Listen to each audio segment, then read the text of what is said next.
अस्सलाम वालेकुम friends, welcome to my YouTube channel. तो आज की इस वीडियो में हम बात करने वाले हैं इकोनॉमिक प्रॉब्लम के हवाले से। इससे पहले detail discussion classical, new classical और मॉडर्न व्यू पे हो चुकी है। इकोनॉमिक प्रॉब्लम्स में भी वही डिस्कशन है जो प्रीवियस हम कर चुके हैं, ठीक है। कोई ज़्यादा इंपॉर्टेंट या फिर न्यू चीज़ नहीं है, ठीक है। लेकिन इसको हम एक दफ़ा रीड आउट ज़रूर कर लेते हैं ताकि एक रिदम के साथ या फिर एक स्ट्रेटजी के साथ जो हम चल रहे हैं वो सारा अंदर इंक्लूड होता जाए। सो एनीवे, इकोनॉमिक प्रॉब्लम को अगर हम देखें तो economic problem in sense is the problem of scarcity of resources in comparison with human wants. कि इकोनॉमिक प्रॉब्लम है क्या? स्केर्सिटी मतलब कि लिमिटेड रिसोर्सेज और हमारी जो ह्यूमन वांट्स हैं वो बहुत ज़्यादा अनलिमिटेड, तो इसको हम कह रहे हैं कि ये एक इकोनॉमिक प्रॉब्लम जनरेट होती है। In everyday life we encounter many economic problem. रोज़मर्रा की ज़िंदगी में हमें कितने इकनॉमिक प्रॉब्लम फेस करने पड़ते हैं जिसमें पॉवर्टी, अनएम्प्लॉयमेंट, इन्फ्लेशन आ जाता है, ठीक है। लेकिन हम उनको जब एनालाइज करते हैं तो हमें ये फाइंडिंग्स मिलती हैं कि every problem has its root in the fundamental problem of scarcity of resources. कि हर प्रॉब्लम की जो जड़ है वो बेसिकली स्केर्सिटी ऑफ रिसोर्सेज है, कि लिमिटेड रिसोर्सेज, ठीक है। उसके अलावा उन्होंने बताया कि हर सोसाइटी को, इंडिविजुअल को, रिच हो या पुअर हो, उनको इस तरह के प्रॉब्लम फेस करने पड़ते हैं।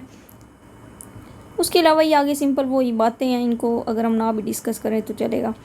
उसके बाद नेक्स्ट हमारे पास है scarcity compels us to make choices for the best use of resources. These choices relate the three fundamental question: what, how and for whom. कि scarcity बेसिकली है वो तीन इंपॉर्टेंट क्वेश्चंस को रिलेट कर रही है, ठीक है।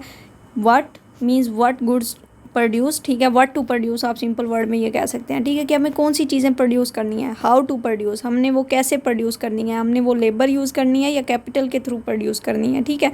And for whom to produce, हमने वो चीज़ें किस के लिए प्रोड्यूस करनी है, ठीक है। फॉर होम वाले को हम यहाँ से थोड़ा डिटेल देख लेते हैं। Who will get higher share in distribution of national income and national output of goods and services, ठीक है। कि वही बात है कि हमने किस के लिए प्रोड्यूस करना है, मतलब कौन सी ऐसा सेगमेंट है हमारी सोसाइटी का जिनको ज़्यादा हमने इनकम देनी है, डिस्ट्रीब्यूट करनी है या आउटपुट डिस्ट्रीब्यूट करनी है। तो स्केर्सिटी ये तीन इंपॉर्टेंट क्वेश्चन है जिनका मतलब आंसर या फिर उसके अलावा इनसे रिलेट करती है। What to produce, how to produce, for whom to produce. उसके बाद हमारे पास है विच स्केर्सिटी एग्जिस्ट, ठीक है। विद नहीं, आई थिंक सो लिखा हुआ है why scarcity exist. Scarcity arises because of two underlying condition. दो कंडीशंस की वजह से स्केर्सिटी होती है, लिमिटेड रिसोर्सेज होते हैं। एक फ़िज़िकल कंडीशन होती है, ठीक है, और दूसरी मेंटल कंडीशन होती है। फ़िज़िकल कंडीशन में हमारे पास लिमिटेड प्रोडक्टिव रिसोर्सेज आ जाते हैं, जबकि मेंटल कंडीशन में हमारी अनलिमिटेड वांट्स आ जाती हैं। तो इन दो चीज़ों की वजह से स्केर्सिटी एग्जिस्ट करती है। उसके बाद हमारे पास scarcity is a relative term, okay. Physical limits alone do not establish scarcity in economic sense, okay. इसके बाद हम देख लेते हैं कि लिमिटेड रिसोर्सेज और मीन। लास्ट लाइन अगर आप देखें, it is the unlimited human wants which make resources insufficient. कि ज़्यादा टाइम ऐसे होता है कि हमारी जो अनलिमिटेड वांट्स हैं उसकी वजह से हमारी जो रिसोर्सेज हैं वो पूरे नहीं हो पाते, इनसफिशेंट होते हैं, ठीक है। लिमिटेड रिसोर्सेज और means goods and services to satisfy human wants are not produce by magic lamp but by using resources which are limited. कि गुड्स एंड सर्विसेज जो हम प्रोड्यूस करते हैं वो किसी मैजिक लैम्प से मतलब हम प्रोड्यूस नहीं करते, बल्कि उसके लिए हमें रिसोर्सेज चाहिए होते हैं, ठीक है। और रिसोर्सेज हमारे पास लिमिटेड हैं। These are put into 4 general classes, ठीक है। अब हमारे पास 4 फैक्टर ऑफ प्रोडक्शन हम इनको नाम देते हैं, ठीक है। इकोनॉमिक्स में फैक्टर ऑफ प्रोडक्शन के बारे में जब भी डिस्कशन होगी तो वो 4 फैक्टर ऑफ प्रोडक्शन हो गई, जिसमें पहली land, labour, capital and entrepreneurship, ठीक है। लैंड में अगर देखें तो it refers to all free gifts of nature. ये एक नेचुरल रिसोर्सेज है, अल्लाह ताला ने हमें ये अता किया है, ठीक है, जिसमें हमारे पास एयर, वाटर, सनशाइन, ठीक है, ये सारी चीज़ें आ जाती हैं, मिनरल्स वगैरह भी। लेबर को अगर देखा जाए तो इट इंक्लूड फिजिकल एफर्ट, ठीक है। उसके बाद manual skills and mental ability that human, ये थोड़ी सी मिसिंग है आगे, गुड्स एंड सर्विसेज। वही बात है, लेबर हम फिजिकल एफर्ट में यूज़ होते हैं, ठीक है। उसके अलावा उनकी मेंटल एबिलिटी ह्यूमन की मतलब गुड्स एंड सर्विसेज प्रोड्यूस करने में यूज़ होती है। कैपिटल की बात करें, कैपिटल में हमारे पास टेक्नोलॉजी आ जाती है। इट रेफर दूस आई थिंक सो, ये वर्ड पता नहीं अब क्या है, डेरेबल आई थिंक सो, ये मिसिंग है यहाँ पे कुछ वर्ड, तो इसलिए goods which we produce in the past and are available to produce more goods, ठीक है। कैपिटल वो होता है जिसे हम फर्दर प्रोडक्शन कर सकते हैं, ठीक है। जैसे बिल्डिंग हो गई, ये भी एक कैपिटल है, ठीक है। अब बिल्डिंग जो है हमारे पास, उससे फर्दर प्रोडक्शन कैसे होगी, हम उसको स्कूल बना लेंगे। मशीनरी भी है हमारे पास, ठीक है। अब उससे फर्दर प्रोडक्शन कैसे होगी, उसे हम फर्दर चीज़ें मतलब बना सकते हैं, ठीक है। जैसे अब क्रेन की एग्जांपल ले लें, ठीक है, एक मशीनरी है वो, लेकिन उससे हम क्या करते हैं, कोई भी टेक्निकल काम लेना हो तो वो हम क्रेन के ज़रिए कर सकते हैं। ओके, उसके बाद नेक्स्ट हमारे पास इधर कंसेप्ट है कैपिटल और इंटरप्रेन्योरशिप, ठीक है। इंटरप्रेन्योरशिप हमारे पास क्या होती है, it is a kind of economic leadership, ठीक है, जिसके अंडर ये सारा काम हो रहा होता है। जो बिज़नेस रन कर रहा होता है, जिसने अपनी मनी इन्वेस्ट की होती है, वो इंटरप्रेन्योरशिप कहलाता है, ठीक है। उसके बाद वो रिस्क की एबिलिटी भी लेता है, ठीक है। उसके अंदर डेफिनेटली अगर आप अपने पैसे इन्वेस्ट कर रहे हैं तो आपको रिस्क लेना पड़ेगा। इनोवेशन भी होती है, कोऑर्डिनेशन भी होती है विद अदर 3 फैक्टर, ठीक है। और इंटरप्रेन्योरशिप जो है वो बेसिकली जो अदर 3 फैक्टर हैं, जिसमें लैंड, लेबर, कैपिटल है, उनके साथ कोऑर्डिनेशन करके काम करते हैं। उसके बाद अब डेफिनेटली इंटरप्रेन्योरशिप ने ही फाइनल करना है कि उसने लैंड पे मतलब लेबर यूज़ करनी है या कैपिटल यूज़ करनी है, मतलब उसने सारा काम मज़दूरों से लेना है या फिर मशीनरी से लेना है, ठीक है। तो इंटरप्रेन्योरशिप का एक इम्पॉर्टेंट रोल होता है।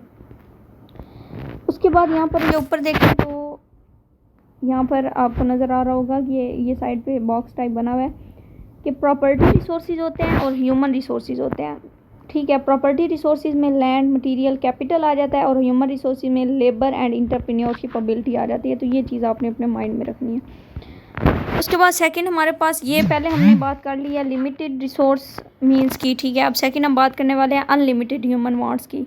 Wants are unlimited definitely, start से हम यही डिस्कस करते आ रहे हैं कि ह्यूमन वांट्स अनलिमिटेड हैं। People want much more than just necessities of life. लोगों को अपनी जो नेसेसिटीज़ हैं, जिसमें फूड, शेल्टर, क्लॉथ आ जाता है, ठीक है, उसके अलावा भी उनकी बहुत ज़्यादा वांट्स होती हैं। उसके बाद दे वांट्स कार्स और videos and carpets and internet. Definitely अगर एक पर्सन है, ठीक है, उसके पास अगर फूड, शेल्टर, क्लॉथ है तो डेफिनेटली मीन्स कि उसकी वांट्स कंप्लीट होनी चाहिए, लेकिन नहीं, वो फिर इंटरनेट की भी बात करता है, ठीक है। उसके बाद वो कारपेट्स की भी बात करता है कि घर में कारपेट्स होने चाहिए, कार्स की बात करता है, ठीक है। उसके अलावा 2G से 3G की तरफ जाता है, 3G से 5G की तरफ जाता है, ठीक है। तो ये भी अनलिमिटेड वांट्स में आ जाता है, क्योंकि अगर आपको गुजारा 2G से हो रहा है तो डेफिनेटली 2G ही ओके है, बजाय इसके कि आप 5G डिमांड कर। उसके बाद wants are of unequal importance, ये ऑलरेडी हम डिस्कस कर चुके थे, ठीक है, कि वांट्स की इंपॉर्टेंस डिफरेंट होती है। Economic problem is permanent. The bitter fact of human life is that economic problem is permanent. Neither the resources will ever be available in unlimited quantity. वही बात है कि इकोनॉमिक प्रॉब्लम हमेशा permanent रहती है, ठीक है। अगर आपने आज एक चीज़ अचीव कर ली है ना, तो नेक्स्ट टाइम आप कहेंगे कि मुझे फ़लाँ चीज़ चाहिए, वो अचीव हो जाएगी, फिर आप उससे बढ़ते जाएंगे। तो डेफिनेटली ये प्रॉब्लम ही जनरेट होनी है, फिर इसने सॉल्व आउट तो नहीं होना। इसके लिए अगर आप नोट डाउन करें तो पिछले दिनों हमने एक कॉलम भी पढ़ा था जावेद चौधरी का, ठीक है, जिसमें वो पर्सन बार बार डिमांड करता है उससे चीज़ों की, ठीक है, कि मुझे ये दे दें, अब मुझे ये दे दें, अब मुझे दे दें, और एंड पे वो कहता है कि आपकी ये फिंगर जो काम कर रही है मुझे ये भी दे दें, ठीक है। तो वो वाली अगर आप याद करें तो वो इकोनॉमिक प्रॉब्लम से रिलेट हो सकता है। ओके, उसके बाद nor will human be able, okay, बस इसका इतना ही बहुत है। उसके बाद नेक्स्ट हमारे पास है micro economics and macro economics, ठीक है। इससे पहले जो हमने पढ़ा है वो है what is scarcity, what is the role in economic problem, ठीक हो गया। मैक्रो इकोनॉमिक्स और माइक्रो इकोनॉमिक्स में डिफरेंस क्या है वो हम इसमें देखेंगे। Economics is a vast subject having many branches and sub branches. The 2 main branches of economics are micro and macro. अब 2 इंपॉर्टेंट ब्रांचेज हैं, एक माइक्रो है और दूसरी मैक्रो है। Micro economics is the branch of economics that study small economic unit and parts of an economy. ये definition है micro economics की, इसको आपने फिंगर टिप्स पे याद कर लेना है, ठीक है, कि स्मॉल यूनिट को जब इकोनॉमिक्स में डिस्कस करते हैं तो वो हमारे पास माइक्रो इकोनॉमिक्स कहलाती है। मेजर 2 माइक्रो इकोनॉमिक थ्योरीज हैं, उनमें हमारे पास थ्योरी ऑफ कंज्यूमर बिहेवियर आ जाती है। अभी हम जस्ट इनके नेम करेंगे, ठीक है, लेकिन आगे जाके ये सारी थ्योरीज इन डिटेल डिस्कशन में आएंगी तो वहाँ पे हम डिस्कस करेंगे। Theory of consumer behaviour, theory of prices, theory of production, theory of firm, ठीक है, ये सारी कौन सी हैं, एक और भी है theory of distribution of income, ठीक है, ये सारी माइक्रो इकोनॉमिक थ्योरीज हैं। उसके बाद मैक्रो इकोनॉमिक्स की अगर बात करें तो मैक्रो इकोनॉमिक्स में हमारे पास आ जाता है branch of economics that study the working of the economic system as a whole. मतलब जैसे कि मैंने प्रीवियस लेक्चर में भी एग्जांपल दी थी कि जब हम माइक्रो की बात करते हैं तो समझो हम प्रोविंस की बात कर रहे हैं पाकिस्तान के, लेकिन जब हम मैक्रो की बात करते हैं तो हम समझो पूरा पाकिस्तान की बात कर रहे हैं, ठीक है। तो एज अ होल जब हम कोई भी सेगमेंट देखते हैं तो वो हमारे पास मैक्रो इकोनॉमिक्स कहलाता है।